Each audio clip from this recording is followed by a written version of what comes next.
Bismillahirrahmanirrahim. Alhamdulillahirabbil alamin. Wassalatu wassalamu ala asyrafil anbiya'i wal mursalin sayyidina Muhammadin wa ala alihi wa sahbihi ajma'in. Alhamdulillah, para jemaah dirahmati Allah Subhanahu wa taala. Insya-Allah kita akan meneruskan pengajian dalam kitab Bulughul Maram yang mana kita mengadakan pada tiap-tiap hari Rabu kuliah Zuhur kita di Masjid Khalid. Dan kita mulakan insya-Allah dengan kita berdoa kepada Allah, mudah-mudahan Allah menjadikan pengajian ini sebab ini pengampunan bagi dosa-dosa kita dan Allah mengabulkan segala hajat dan menjadikan kita di antara hamba-hamba yang bertakwa. Amin ya rabbal alamin. Di dalam kitab ini Bulughul Maram pada minggu yang lepas kita baru habis bab berkenaan dengan salat ini Jumaat. Dan insya-Allah taala pada hari ini kita akan masuk ini kepada bab yang disebutkan oleh penulis, Babu Salatil Khauf. Tapi sebelum itu, sebagai ulang kaji apa yang kita membicarakan pada minggu yang lepas, penulis ini menukilkan beberapa hadis Nabi sallallahu alaihi wasallam berkenaan dengan perkara yang disunatkan bagi khatib apabila menyampaikan khutbah, dan juga beliau membicarakan berkenaan dengan golongan-golongan manusia yang tidak diwajibkan melakukan solat Jumaat. Maka daripadanya sabda Nabi sallallahu alaihi wasallam, al-jumu'atu haqqun wajibun ala kulli muslim fi jama'atin illa arba'ah. Yani ada 4 golongan yang tidak diwajibkan ke atas mereka solat Jumaat. Yang pertama adalah mamluk, iaitu hamba, wa mra'ah, wanita. Yang kedua wasabi, yang ketiga adalah budak yang belum baligh, wa marid, yang keempat adalah orang yang sakit. Dan begitu juga kita ada hadis yang diriwayatkan oleh Ibn Umar radhiyallahu anhuma, yang mana Nabi sallallahu alaihi wasallam ini bersabda, laisa ala musafirin jumu'ah, rawahu Tabarani bi isnadin dhaif. Hadis ini walaupun ini hadis ini yang dhaif, akan tetapi ada hadis-hadis ini yang lain yang menerangkan akan ketidak wajiban ini bagi musafir ini untuk melakukan solat Jumaat. Dan ini juga sabit dengan perbuatan Nabi sallallahu alaihi wasallam seperti mana kita mengatakan pada minggu yang lepas. Dan akhir sekali Al-Imam Ibn Hajar menukilkan hadis Abdullah bin Mas'ud radhiyallahu an, yang mana beliau mengatakan qal kana Rasulullah sallallahu alaihi wasallam idza stawa 'ala al-minbar, yakni apabila Nabi sallallahu alaihi wasallam sudah berada atas mimbar untuk menyampaikan khutbah, istaqbalnahu biwujuhina, yakni kami menghadapnya dengan muka-muka kami. Ini menunjukkan kepada kita kesunahan apabila khatib menyampaikan khutbah, maka disunatkan bagi makmum yang mendengarnya untuk memandang kepada muka khatib dan menghadapnya. Dan akhir sekali hadis yang diriwayatkan oleh Hakam bin Hazn, beliau mengatakan syahidna al-jumu'ata ma'an Nabi sallallahu alaihi wasallam, kami menyaksikan salat Jumaat bersama Nabi sallallahu alaihi wasallam, faqama mutawakkian ala asan aw qaus. Maka dia mengatakan Nabi sallallahu alaihi wasallam yakni bersandarkan dalam keadaan berdiri, dia bersandarkan kepada asan, iaitu tongkat, atau qaus. Qaus ini adalah apa kita mengatakan busar busar bagi memanah. Kita ada kalau dalam bahasa Inggeris kita panggil bow, qaus. Tempat bila seseorang itu memanah, maka itu yang dimasukkan dengan qaus. Hadis ini yang diriwayatkan oleh Al-Imam Abu Dawud, maka daripada sini maka disunatkan bagi khatib untuk menyandarkan atas sesuatu, sama ada atas tongkat ataupun sesuatu yang dipegang olehnya pada tangan kirinya, maka disunatkan pada tangan kanannya memegang mimbar. Dan hikmah daripada perkara ini adalah supaya dia tidak menggerak-gerakkan tangannya apabila menyampaikan khutbah. Dan sampai hari ini kita lihat masjid-masjid di seluruh dunia, khatib biasanya akan memegang tongkat pada tangan kirinya. Maka dengan itu kita dah habis bab solat Jumaat, hadis-hadis yang dinukilkan dalam bab solat Jumaat. Hari ini insya-Allah taala kita akan masuk kepada babu salatil khauf. Ini adalah bab yang menerangkan tentang salat yang dikenali sebagai al-khauf. Dalam bahasa Arab, al-khauf ini maksudnya adalah ketakutan. Maksudnya dia adalah salat dalam ketakutan. Dan asal bagi salat khauf ini adalah apabila Nabi sallallahu alaihi wasallam dan para sahabatnya berada dalam peperangan, dan Nabi sallallahu alaihi wasallam menunjukkan kepada mereka bagaimana melakukan solat dalam keadaan musuh itu dekat ini dengan yakni orang Islam ataupun di dalam medan ini pertempuran. Dan Nabi SAW melakukan solat khauf dalam medan ini peperangan pada empat kali. Kita ada misalan peperangan yang dikenali sebagai peperangan Zatul Riqa', yang mana kita akan baca hadis yang pertama yang menyifatkan bagaimana Nabi SAW melaksanakan solatnya dalam peperangan ini, Zatul Riqa', di dekat dengan kawasan Najd. Dan yang kedua, kita ada yang ini peperangan Al-Usfan, begitu juga peperangan Batun Nakhlah dan peperangan Al-Karat. Jadi ini adalah 4 ini peperangan yang mana Nabi SAW melakukan salat khauf, dan pada tiap-tiap kali Nabi SAW ini melakukan dengan cara yang ini berbeza. Jadi kita akan lihat Al-Imam Ibn Hajar, beliau akan menukilkan hadis-hadis yang berkenaan dengan solat-solat ini sedemikian. Dan sebelum ini kita baca kepada hadis ini yang pertama, ada perkara yang saya nak sampaikan, iaitu kita perlu yang ini faham hikmah yang ini di sebaliknya untuk kita mendalami tentang kepentingan melakukan solat ini. Walaupun ini kita lihat dalam Islam, apabila orang Islam berada dalam medan peperangan dekat ini kepada musuh, solat ini sekali-kali tidak diangkat. Yang ini tetap diwajibkan ini bagi orang Islam. Sama ada kita berada di rumah kita ataupun ini kita berada ini di medan pertempuran, sama ada kita berada dalam keadaan aman ataupun kita berada dalam keadaan ini ketakutan, maka solat ini sekali-kali tidak ini diangkat ini daripada umat Islam. Ini menunjukkan kepada kita akan kepentingan mendirikan solat dan melakukan solat. Kalau sekiranya kita lihat, walaupun dalam medan pertempuran pun diwajibkan ini bagi orang Islam ini untuk melakukan solat, apatah lagi kalau sekiranya kita berada dalam keadaan aman. Maka kita lihat bagaimana Allah Subhanahu Wa Taala menurunkan ayat-ayat Al-Quranul Karim menerangkan kepada kita akan melaksanakan ini salatul khauf. Kita ada ayat-ayat ini dalam Al-Quranul Karim dengan terperinci Allah Subhanahu Wa Taala menyifatkan bagaimana kita dapat ini melakukan ini solat apabila kita berada dalam keadaan yang ini ketakutan ataupun dalam keadaan ini peperangan. Dan begitu juga Nabi SAW menunjukkan kepada kita cara yang ini melakukannya. Maka ini semua menekankan kepada kita akan kepentingan solat dan kepentingan yang ini menjaga yang ini umat Islam, dan menjaga ini umat Islam ini daripada ancaman-ancaman yang datang ini daripada musuh Islam.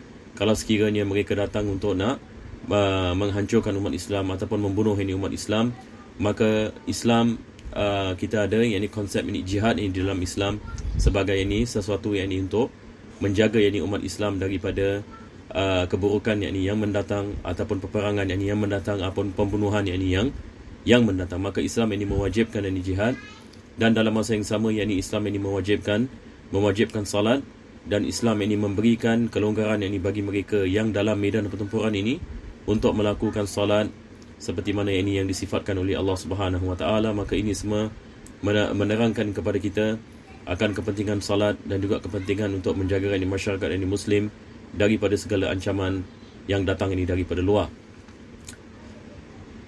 Maka kita insya-Allah taala akan masuk ini kepada hadis ini yang pertama. Penulis ini mengatakan an Salih bin Khawwat. Yang ini kita ada seorang yang perawi ini di sini yang disebutkan namanya adalah Salih bin Khawwat. Dan Salih bin Khawwat ini dia adalah seorang tabi'in. Dan dia tinggal yang ini di Madinah. Maka dia dikenali yang ini sebagai Salih bin Khawwat Al-Madani, iaitu dia yang seorang ini yang tinggal ini di Madinah, Al-Ansari, daripada kabilah ini Ansar, daripada golongan Ansar. Maka bapanya Khawwat merupakan sahabat Nabi SAW. Jadi riwayat ini daripada Khawwat bin Salih, dia meriwayatkan daripada bapanya Salih bin Khawwat. Yani bapanya adalah Khawwat afwan. Perawi ini namanya Salih bin Khawwat, maka dia meriwayatkan daripada bapanya. Maka bapanya namanya adalah Khawwat. Khawwat ini bin Jubair. Maka dia seorang sahabat Nabi SAW. Maka anak bapanya tabi'in meriwayatkan daripada bapanya. Maka dia mengatakan amman salla ma'a Rasulillah sallallahu alaihi wasallam. Jadi penulis ini dia mengatakan Salih bin Khawat meriwayatkan daripada seorang yang melakukan salat bersama Nabi Muhammad sallallahu alaihi wasallam.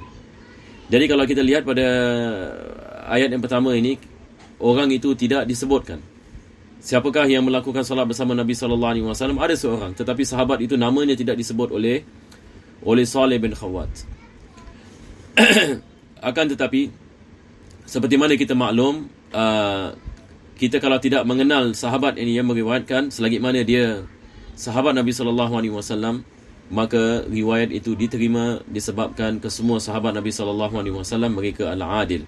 yakni mereka adalah golongan yang dipercayai, tidak memerlukan bagi kita untuk kita nak mencari akan kepribadian yakni mereka. Ini adalah dalam akidah yakni ahlu sunnah, kita mengatakan semua sahabat Nabi sallallahu alaihi wasallam mereka adalah golongan yang dipercayai. Walaupun yakni nama sahabat itu tidak disebut, tapi selepas itu akan disebut di bawah ini oleh penulis. Maka beliau mengatakan berkenaan dengan sahabat yang melakukan salat bersama Nabi sallallahu alaihi wasallam. Jadi sahabat yang melakukan salat bersama Nabi mengatakan kepada Salih bin Khawat, ini maksudnya. Dan dia melakukan salat bersama Nabi sallallahu alaihi wasallam yauma Zatir Riqa, pada peperangan yang dikenali sebagai peperangan Zatur Riqa. Ini yang seperti mana tadi saya mengatakan, salah satu daripada peperangan yang mana Nabi sallallahu alaihi wasallam melakukan salatul khauf. Ini dikenali sebagai Zatur Riqa, dan Riqa ini dia adalah yakni sesuatu yang diperbuat daripada kulit. Dan daripada sebab peperangan ini dikenali sebagai Zatur Riqa disebabkan orang Islam mereka mendaki gunung ganang dan begitu juga mereka turun bukit dan sebagainya, sehingga kasut-kasut mereka koyak dan berdarah yakni kaki-kaki mereka, sehingga kasut-kasut mereka yakni koyak dan berdarah kaki mereka, yakni dia berlaku di sebuah tempat yakni yang buminya penuh dengan batu-batu dan kasar. Jadi peperangan tersebut ini dikenali sebagai Zatur Riqa. Maka Nabi SAW melakukan salatul khauf. Bagaimana Nabi melakukan salatul khauf? Maka dia menerangkan, dia mengatakan anna ta'ifatan salat ma'ahu. Jadi makmum terbagi kepada dua bahagian. Bahagian yang pertama, salat ma'ahu, melakukan salat bersama Nabi SAW, yakni menghadap kepada kiblat. Wa ta'ifatun wijahal adu, dan golongan ini yang kedua menghadap kepada musuh. Jadi apa yang difahamkan di sini adalah ini adalah jenis salatul khauf yang mana musuh bukan di arah kiblat. Sebab kalau musuh di arah kiblat, nanti insya-Allah kita akan membicarakan hadis yang lain. Ini adalah misal musuh bukan di arah kiblat. Jadi Nabi SAW membagikan makmum kepada dua bahagian. Bahagian yang pertama adalah golongan ini yang menghadap kepada kiblat. Bahagian yang kedua, mereka menghadapi musuh. Taib. Lepas itu ini bagaimana? Fasalla billadhi ma'ahu raka'atan. Maka Nabi SAW melakukan salat satu rakaat. Yani rakaat yang pertama melakukan salat bersama golongan yang pertama tadi. Summa sabata qa'iman. Lepas itu dia naik pada rakaat yang kedua dan dia berdiri dalam qiyam. Makmum menghabiskan salat mereka sampai salam. Tapi Nabi SAW ini sedang berdiri dalam rakaat kedua, yakni qiyam. Ini adalah misal mereka melakukan salat dua rakaat. Sebab kebiasaannya kalau musafir ini melakukan salat qasar ini dua rakaat.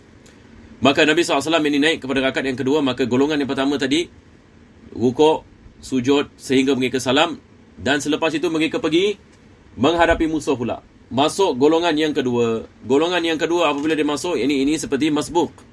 Dia masuk dan Nabi SAW sedang melakukan qiyam ini pada rakaat ini yang kedua. Waja'ati ta'ifatul ukhra fasalla bihim raka'atan allati baqiyat. Jadi golongan yang kedua melakukan salat dengan rakaat yang baki, iaitu satu rakaat pada rakaat yang kedua. Summa sabata jalisan wa atammu li anfusihim. Selepas itu Nabi SAW yakni duduk, yakni tasyahud, dan mereka pun naik yakni untuk melakukan rakaat ini yang baki. Sebab ini mereka bila masuk pada rakaat yang kedua. Maka rakaat kedua Nabi SAW ini dikira rakaat pertama bagi makmum disebabkan mereka masbuk. Maka apabila Nabi SAW ini melakukan ini tasyahud, maka mereka pun naik ini untuk sempurnakan solat mereka. Summa sallam bihim, dan Nabi SAW ini melakukan salam ini bersama mereka. Dan hadis ini adalah hadis yang muttafaqun alaih. Jadi maksudnya di sini adalah apabila Nabi SAW ini duduk pada tasyahud, maka mereka naik pada rakaat ini yang kedua dan mereka habiskan rakaat kedua, dan mereka melakukan ini tasyahud dan salam ini bersama Nabi SAW. Dan hadis ini adalah hadis yang diriwayatkan oleh Al-Imam Al-Bukhari dan Muslim, seperti mana Ibn Hajar ini mengatakan muttafaqun alaih wa hadha lafzu Muslim. Ini adalah lafaz ini daripada Imam Muslim, dan hadis ini juga diriwayatkan oleh Imam Malik dalam kitabnya Muwatta, dan begitu juga yang ini diriwayatkan oleh Al-Imam Syafi'i. Dan selepas itu ini beliau mengatakan wa waqa'a fil al-ma'rifah li Ibn Mandah, yang ini disebutkan oleh Ibn Mandah yang ini di dalam ini kitabnya, an Salih ibn Khawwat an abihi. Ini yang seperti mana tadi saya mengatakan, sahabat yang diriwayatkan oleh Salih bin Khawwat ini tidak dikenali, tetapi Ibn Mandah yang ini dia menukilkan ini riwayat bahawasanya Salih bin Khawwat ini dia meriwayatkan daripada bapanya, yakni bapanya Khawwat ini bin Jubair, bahawasanya dia yang melakukan salat bersama Nabi SAW, salatul khauf ini dalam peperangan Zatul Riqa. Dan kitab yang disebutkan adalah kitab Al-Ma'rifah, maksudnya Ma'rifatus Sahaba. Ini ada sebuah kitab namanya, kitab ini Ma'rifatus Sahaba. Maka beliau meriwayatkan yakni bahawasanya Salih bin Khawwat ini meriwayatkan ini daripada bapanya, yakni Khawwat ini bin Jubair. Jadi ini adalah jenis ini salatul khauf, jenis ini yang pertama, yang mana musuh bukan yakni pada kiblat. Kalau sekiranya ini musuh ini pada kiblat, kita ada jenis ini yang lain. Ini akan insya-Allah taala pada minggu yang akan datang, insya-Allah ini kita akan sampai kepada hadis tersebut. Dia adalah cara ini yang lain ini untuk melakukan solat. Tetapi mungkin ada orang ini menanyakan, kenapa tidak dilakukan dua jamaah, yakni satu jamaah solat, lepas itu melihat kepada musuh, lepas itu jemaah yang lain yang melakukan solat daripada awal. Kenapa yang ini mesti ada jemaah yang pertama melakukan solat rakaat pertama bersama Nabi SAW, jemaah yang kedua melakukan solat yang kedua bersama Nabi SAW? Mungkin ada orang ini menanyakan. Taib, apakah jawapannya? Ini adalah perkara yang penting juga untuk kita faham, ya. Sebab sahabat-sahabat Nabi SAW mereka mahu mendapatkan barakah bersama salat bersama Nabi SAW. Jadi Nabi SAW memahami perkara ini, maka mereka nak melakukan salat bersama Nabi SAW. Kalau sekiranya jemaah itu dibagikan dua jemaah, jemaah pertama saja melakukan salat bersama Nabi SAW, selepas itu jemaah yang kedua melakukan salat ini dengan sendirian, ini maksudnya jemaah kedua tidak dapat melakukan salat bersama Nabi SAW. Maka ini menunjukkan bukan saja menunjukkan kepentingan salat seperti mana saya mengatakan pada permulaan tadi, tetapi dia juga ini menunjukkan kepentingan salat jamaah. Perkara yang ketiga adalah kepentingan salat bersama Nabi SAW. Ini untuk mendapatkan barakah, untuk mendapatkan qabul daripada Allah Subhanahu Wa Taala. Maka dalam medan peperangan sekalipun, maka disunatkan ini kita melakukan salat, dalam keadaan jamaah. Sebab boleh saja ini kalau sekiranya tiap-tiap orang ini melakukan salat ini sendirian. Tapi Nabi SAW mengajarkan kepada kita kepentingan jamaah, kepentingan salat, kepentingan dan dibolehkan ini kita melakukan salat dua jamaah dengan satu imam. Dua jamaah ini dengan satu imam, seperti mana yang ditunjukkan ini oleh Nabi SAW. Dan insya-Allah taala pada minggu yang akan datang, pada pengajian kita yang akan datang, kita akan membaca hadis ini yang kedua dalam bab, iaitu daripada Abdullah bin Umar radhiyallahu an, yang mana dia keluar berjihad bersama Nabi SAW dekat dengan kawasan yang dikenali sebagai kawasan An-Najd. An-Najd ini adalah sebuah ini kawasan yang ini sekarang ini apa yang disebut dalam negara yang ini Saudi Arabia seperti Riyadh. Dia adalah capital sekarang, yang capital ini bagi negara Saudi. Jadi kalau kita baca hadis-hadis Nabi SAW, kadang-kadang kita berhadapan dengan nama-nama tempat. Jadi perlu juga ini kita baca tentang nama-nama yang tempat-tempat ini yang disebutkan oleh Nabi SAW, ataupun tempat-tempat yang Nabi SAW sampai ini kepadanya, sebab di dalamnya ada pelajaran-pelajaran yang kita boleh mendapatkan manfaat. Jadi insya-Allah taala pada hari ini kita berhenti di sini. Wassallallahu ala sayyidina Muhammadin wa ala alihi wasallam. Alhamdulillahirabbil alamin.